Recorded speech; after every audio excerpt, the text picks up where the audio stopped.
The end is here. The Py-ocalpyse is upon us. Super stoked. Okay. So just a little bit of history, just to kind of get you warmed up. Nice history lesson. So Python 3 was first released in 2008. And this was pushed by Guido van Rossum, who was the previous benevolent dictator for life, the creator of Python. And he was a big supporter of this idea of releasing 3 and it not quite being backwards compatible with Python 2, introducing some optimizations. And something I love to point out is that the first Python release that Guido produced was in 1991, and this was before the first release of Java. So, and pardon my Canadian accent. So Python is technically older than Java, which just is amazing to me.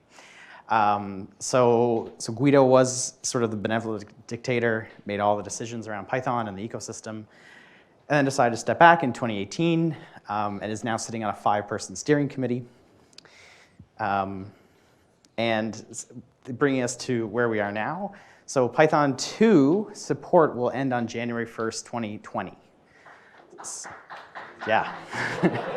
So, like, a long time after Python 3 was first released.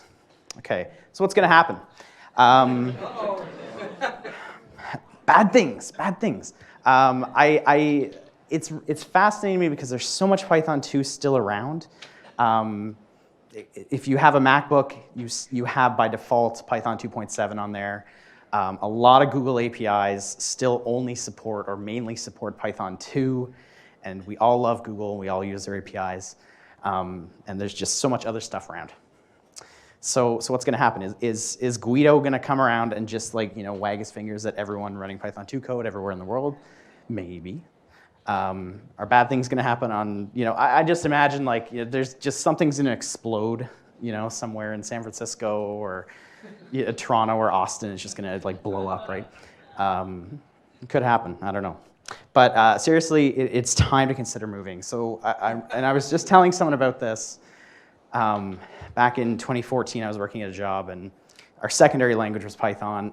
My coworker was like, you need to, it's like, okay, we're going to write all this stuff in Python 3. And I was like, no. You don't have to do that. Python 2.7 is fine. I know it.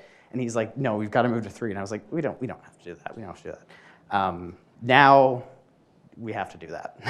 The time has come. So what are the basics? So these are things that you definitely have to change. These are some of the core breaking changes. Some people are probably very familiar with this, but I thought I'd just kind of do a refresh. Print statement has changed. Print used to be this funky sort of special thing in Python 2, and now it's kind of refined as its own class type in Python 3. Exception syntax has changed a little bit. There's some dictionary type changes in how getting items is kind of pulled out. X-range no longer exists. So if you have X-range calls in your Python 2 code, get rid of them. They don't work in Python 3. It's replaced by range. Again, X-range was kind of this weird holdover kind of thing from Python 2, and now it's gone in Python 3. So you have to change these things. So what are some nice to have things? I was racking my brains trying to think of things that are just quite simply better in Python 3, and there's a bunch. But one I want to point out, there's this really great presentation that I saw, Super Considered Super. It was from PyCon 2015. And it was talking about how super is used in Python 3. And it's kind of in an object-oriented setting. So if you're doing object-oriented programming, if you're using classes and objects in Python 3, now you get this really nice construct of super where you don't have to explicitly reference the parent, or I guess the superclass type, if you're using inheritance. In Python 2, especially for core types, you did have to reference, if I'm going to subclass dict, I have to reference dict, I have to reference the constructors there and the class methods. You don't have to do that in Python 3, so you get a lot more portable kind of OOP code. And byte strings are now type byte. They're slightly different. Iterate over them, they're slightly different. So these are kind of nice things to point out, but these aren't like showstoppers. These aren't going to ruin your transition. So how do we do it? Well, Python community is really good. They're very resourceful. So there's a few helper libraries you can use. Again, you may be familiar with this, but I thought I would just kind of do a once over. If you have control over your code, if you've written code and you want to convert that to Python 3 and you want to move forward with that, you can use the Python 2 to 3 utility. It's a module. It's kind of like a linter. You can run your code through the 2.3 executable, and it will show you like things that need to convert. If you're using external libraries, code you don't have control over, you can use 6. 6 just provides some constructs and some conditionals, so you can kind of nicely handle if you're using external code that isn't quite Python 3 compatible. You can handle that. Okay, so let's talk about test tools. Why are we talking about test tools? Well, one, I'm a test automation specialist. I've been doing that for 9 years, and I love it. 2, I work for Sauce Labs, the industry-leading continuous test platform. And if you're interested in Sauce Labs, please come to me. We have lots of good stuff going on. But also, oh, yeah, why talk about test tools? When life gives you lemons, you make lemonade. Or if you're in the Southwest, you can rim a glass and pour some tequila, have that. But the point is to find an opportunity. So we have this big thing, it's a problem, we've got all this Python 2 code, it's gonna go bad. Let's look for an opportunity. How can we make this better? How can we turn this into something good? So test code is production code. I say this, all of my fellow solution architects say this, anyone worth their salt in test automation will say this. Your test code is just as important, if not more important, than your application code, okay? It tells you when you have problems, it can feed you back information very quickly and very efficiently. It's important, it should be treated just the same, with all the same standards. And large-scale test automation projects have their own unique challenges and issues. So, for example, a lot of test automation projects can fail. They're internal only. Maybe you have issues with your test framework. Maybe you've made some poor decisions. Maybe there's some kind of crufty stuff going on there. And it's just different from application code, front end or back end or elsewhere. But also, test automation can be a really great opportunity to just try out new things. Test code is internal facing, right? You don't have to expose it to the end customer. You don't have to ship test code in the kind of same way. And if you have a mature, stable code base as your app, right, and you have your tests running and they're doing well, it's an opportunity to experiment with your test code. I'm not saying that your test code should be like a guinea pig for trying out crazy, wacky ideas. I'm saying that it's an opportunity for you to iterate on, in a safe way, new ideas in programming. I've worked with a couple of very stable, i.e. boring, dead projects. And test automation is a really great way you can learn a lot because the product isn't changing. The app isn't changing. So experiment with your test code. It works. So let's talk about some specific code. Nose. How many? Someone's laughing. I love it. So Nose. Nose is a test framework and a test utility from Python 2. It's dead. It's a dead project. It's inactive. The maintainers have abandoned it. It's dead. How many people here have seen or worked with Nose tests in the past year or so? Oh, there's one. Yeah, that's why I'm laughing, because it's dead. Right? It's dead. Dead. Dead. It's pining for the fjords. Oh, I've got some laughs on them. That's good. Yeah, pretty good. Yeah. So it's dead. Get rid of it. Time to move to PyTest. Okay. Or Nose 2. So Nose 2 is the next generation of Nose. It appears to be active. I don't know much about it, but it does look like it's at least alive as a project. There's regular contributions. So, but I will recommend looking at PyTest because PyTest is out of the box compatible with unit test code and Nose code. So you can try a drop-in replacement. Instead of executing with Nose tests, you can execute with PyTest runner, see what you get. And PyTest is built with this in mind. Okay. So PyTest, I love PyTest. It's great. It's probably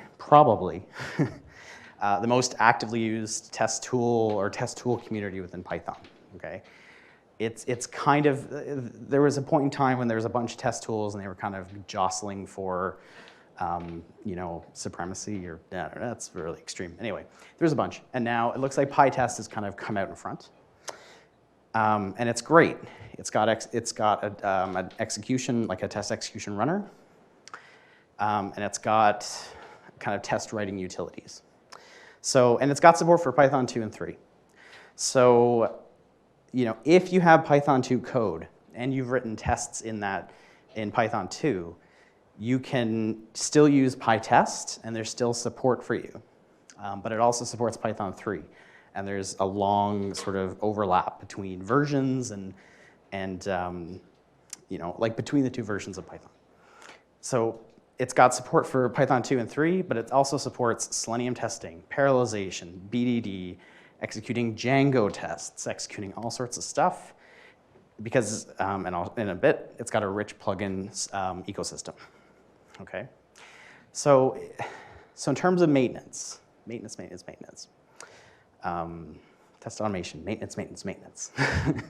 Just remember that. Mismatch and maintenance. Okay. So version 4.6.0 PyTest will be put into long-term maintenance mode. This was a decision made by the PyTest community.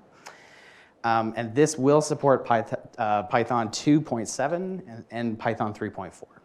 So if you're using one of these versions of Python, and you know you're going to be using one of these versions of Python for a while, and you want to use PyTest, version 4.6.0 is your choice. It will be, like I said, it's sort of a long-term maintenance mode, so don't expect a lot of bug fixes, don't expect any fancy new features, but there it is, okay? And in terms of PyTest going forward, long-term, PyTest 3.5 and up will be the supported versions.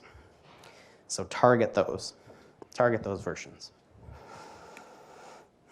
Okay, great. This sounds good. So what do I do? I have these janky tests. How do I move off of them? So like I said, so for nose and unit test based frameworks, PyTest should be a somewhat drop-in replacement. So install PyTest with an environment with Python 3.5, okay? And try executing your tests. So just replace PyTest as your runner. So instead of nose tests or instead of like a unit test-ish type runner, try executing the same test with Python. You will get a nice output. It will tell you where the problems are, okay? Fix those tests. If everything runs and executes the same as before, awesome, great. Congratulations, you can start using PyTest. But if you see issues, failed tests, error tests, whatever, find those issues and iterate. So keep using PyTest, iterate. If it's one issue, if it's 100 issues, just iterate and fix.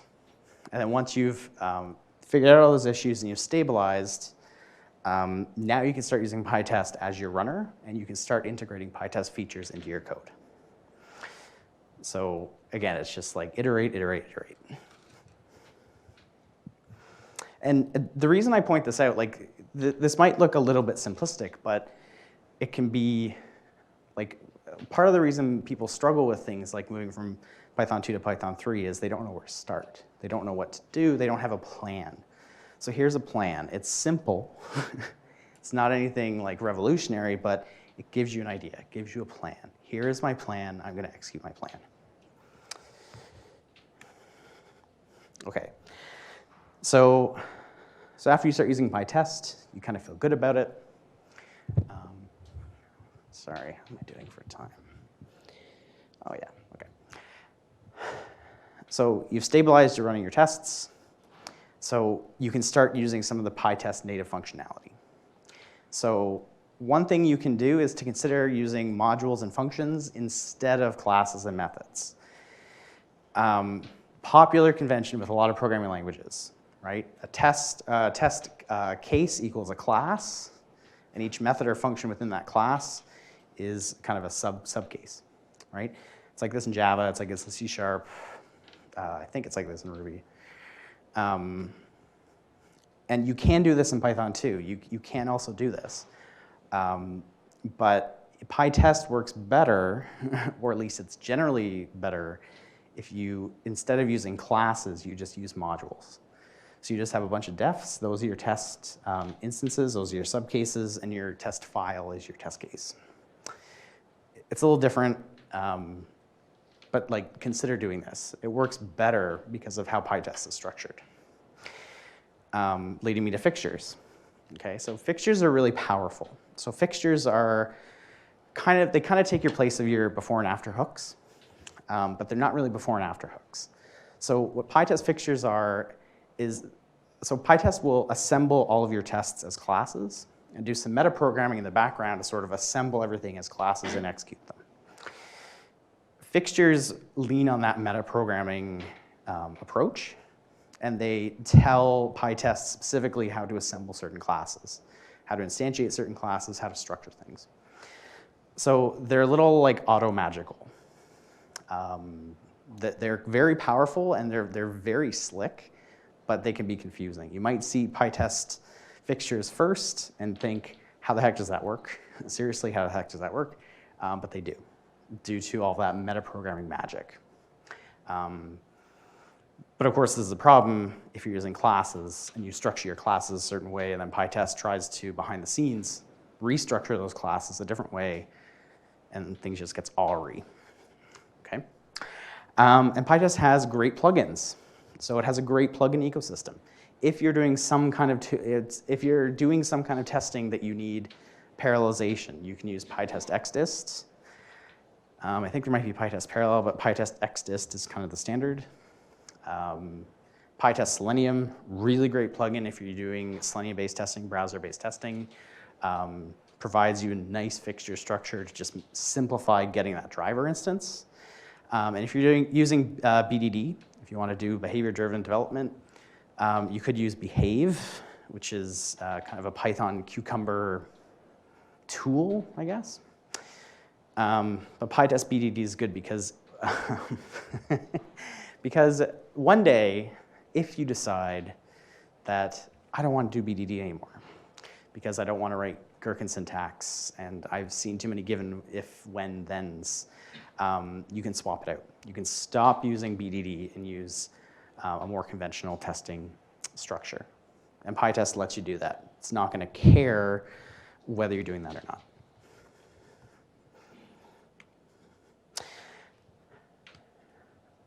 So lastly, I want to mention the robot framework.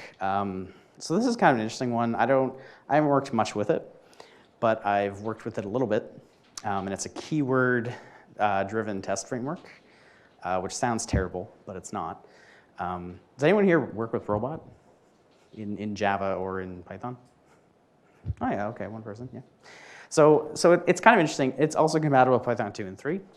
And they do have a plan also for migrating to Python 3 full time. So I think, from what I was able to gather, there's 1 or 2 major releases a year of the core robot framework. And robot framework also has a rich library ecosystem, and each library kind of handles like subsets of stuff. So the core versions will support Python 2.7 into 2020, so past that July 1st deadline or end of life or Py-ocalpyse, but not past 2020. So you can go into 2020, but not after that. You can't assume there's going to be Python 2 support. So sometime in 2020 and 2021, there's going to be a major release that explicitly only supports Python 3.5 and up. And it may not support Python 3.4 as well, from what I can gather. Interesting framework. If you're sitting there and you're thinking, Josh, I don't really care about test automation. What are you talking about? This is boring. Robot framework is also helpful for task automation. So that's another area that it can be used for. Keyword-driven, setting up scripts to like execute things. If you're into like, home automation or task automation, like this is something else you can look into. I don't know why you wouldn't be into test automation, but I don't know. And so last but not least, so I get to put my pitch in here. Nerodia.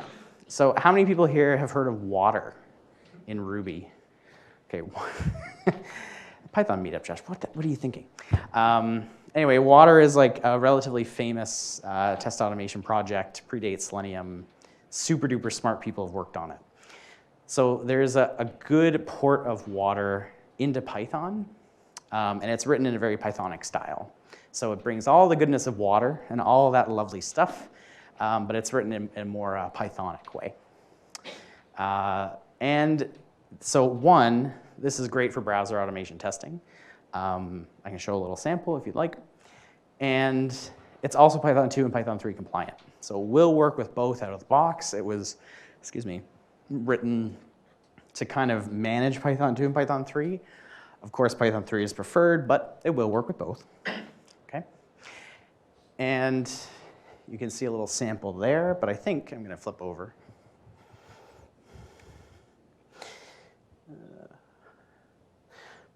Hang on a second.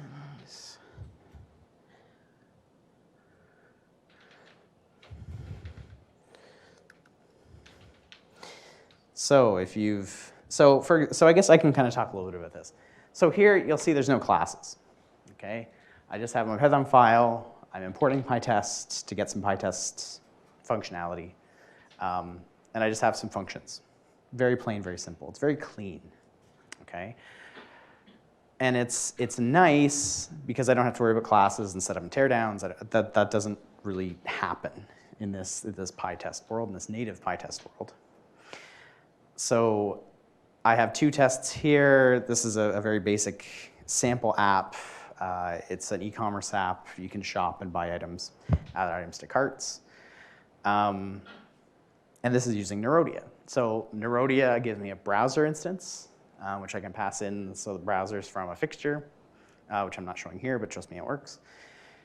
And instead of using find element calls everywhere and wait for stuff everywhere, if you're familiar with Selenium code, there's lots of that. But I could do things like, okay, find me a button with this class name, find me a span with this class name, right? Go to this URL, direct my browser to this URL. All of these calls go to button, also automatically synchronize the page. They wait for elements, they wait for the DOM to be rendered, all this lovely stuff. I don't have to build that in necessarily. So I can do nice clean lines like this. Yeah, so this would be a test case, I guess, with two separate sub cases. It's nice and clean and simple, very Pythonic. I love it. It's great. 5 minutes. Okay.